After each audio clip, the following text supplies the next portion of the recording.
कधी विचार केलाय की आपल्या स्वयंपाकघरातल्या एखाद्या अगदी सामान्य पदार्थात आरोग्याचं मोठं रहस्य दडलेलं असू शकतं? हो, आज आपण अशाच एका पदार्थाबद्दल बोलणार आहोत. लसूण. आपण त्याला चवीसाठी ओळखतो, बरोबर? पण त्याचे फायदे त्याहीपेक्षा खूप मोठे आहेत. आता विचार करा, रोज फक्त 2 लसणाच्या पाकळ्या, फक्त 2, आणि त्याने आरोग्यात मोठे सकारात्मक बदल घडू शकतील? हे खरंच शक्य आहे का? चला तर मग यामागे काय सत्य आहे आणि विज्ञान काय म्हणतं तेच जाणून घेऊया. तर आज आपण काय काय पाहणार आहोत. लसूण खरंच सुपरफूड का आहे, त्यातले ॲलिसिनची पॉवर कशी वापरायची, त्याचे जबरदस्त फायदे कोणते आहेत, ते खाण्याची योग्य पद्धत कोणती, आणि हो, काही गोष्टींची काळजीही घ्यायला हवी. आणि शेवटी तुमच्यासाठी एक मस्त चॅलेंजसुद्धा आहे. मग सुरू करूया का? आपल्यासाठी लसूण म्हणजे काय? फोडणीसाठी, जेवणाची चव वाढवण्यासाठी, बरोबर ना? पण हे ऐकून आश्चर्य वाटेल की ह्याचा वापर हजारो वर्षांपासून एक औषध म्हणून केला जातोय. हा फक्त मसाला नाहीये, तर हा निसर्गाने दिलेला एक शक्तीचा खजिना आहे. पण इथे एक ट्विस्ट आहे. लसणाचे फायदे असे आपोआप मिळत नाहीत. त्याची खरी शक्ती, त्याची खरी ताकद बाहेर काढण्यासाठी एक खास गोष्ट करावी लागते. एक छोटीशी पण खूप महत्वाची प्रक्रिया. आणि हीच ती गोष्ट आहे ॲलिसिन. हेच ते सिक्रेट इन्ग्रेडियंट आहे जे लसणाला सुपरफूड बनवतं. पण गंमत अशी आहे की हे ॲलिसिन लसणामध्ये तयार नसतं. ते आपल्याला बनवावं लागतं, ॲक्टिवेट करावं लागतं. कसं? बघूया. तर मग हे ॲलिसन आहे तरी काय? अगदी सोप्या भाषेत सांगायचं तर हे लसणाचं हिरो कंपाऊंड आहे. हेच ते पॉवरफुल रसायन आहे जे आपल्या शरीरात जाऊन एका नैसर्गिक औषधासारखं काम करतं आणि आपलं शरीर आतून मजबूत बनवतं. आता सर्वात महत्वाचा भाग, हे ॲलिसिन ॲक्टिवेट कसं करायचं?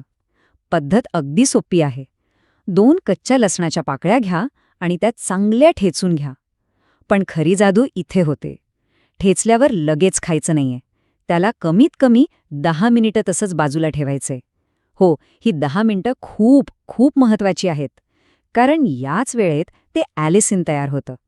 ही स्टेप चुकवली तर सगळं व्यर्थ. ठीक आहे, तर आता आपण ॲलिसिन ॲक्टिवेट केलंय. आता पाहूया की हे शक्तिशाली कंपाऊंड आपल्या शरीरात जाऊन काय काय कमाल करतं. चला, लसणाच्या आरोग्य फायद्यांच्या जगात जाऊया. सर्वात पहिलं आणि महत्त्वाचं काम, लसूण आपल्या शरीरासाठी एका बॉडीगार्डसारखं काम करतो.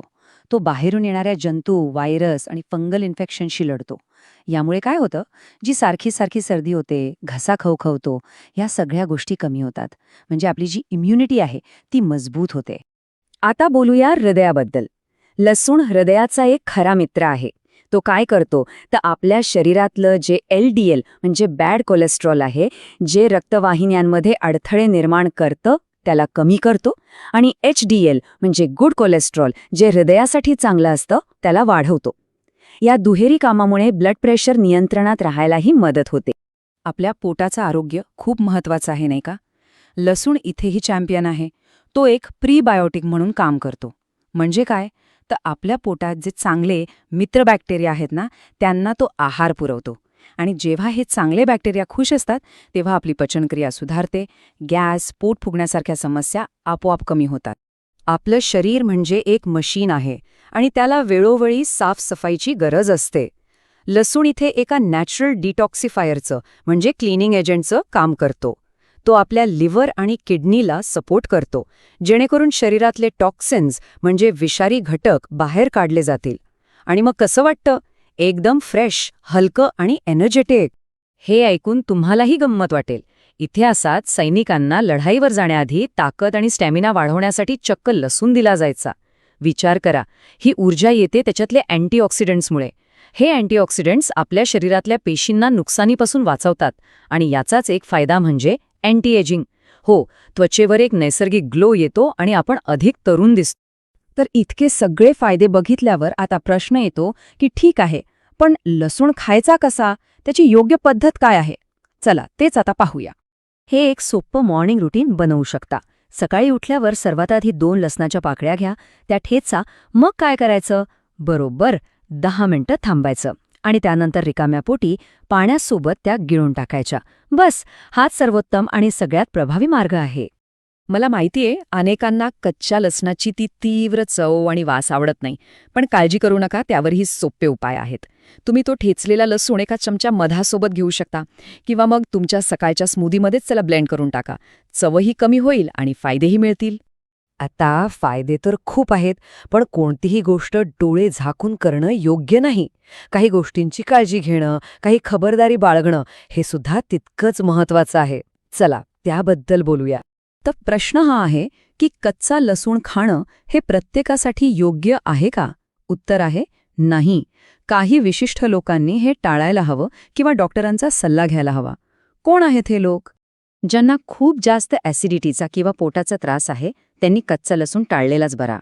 जे लोक रक्त पातळ होण्याची औषधं घेत आहेत त्यांच्यासाठी हे महत्वाचं आहे, कारण लसूणसुद्धा नैसर्गिकरित्या रक्त पातळ करतो.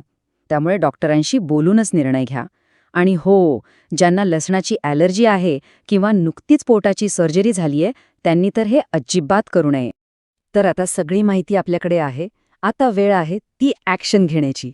मग एका छोट्याशा पण पॉवरफुल चॅलेंजसाठी तयार आहात का? चॅलेंज अगदी सोपं आहे. फक्त 7 दिवस, फक्त 1 आठवडा. सांगितलेल्या पद्धतीने रोज सकाळी 2 लसणाच्या पाकळ्या खाऊन बघा आणि स्वतःच अनुभवा. तुमच्या एनर्जी लेव्हलमध्ये, पचनक्रियेमध्ये आणि इम्युनिटीमध्ये काय फरक पडतो ते. हा एक छोटासा बदल एक मोठी सकारात्मक सुरुवात ठरू शकतो. तर मग आपल्याच स्वयंपाकघरात आपल्या डोळ्यांसमोर असलेली ही नैसर्गिक शक्ती वापरून पाहण्यासाठी तयार आहात? सुरुवात करा आणि हा बदल स्वतः अनुभवा.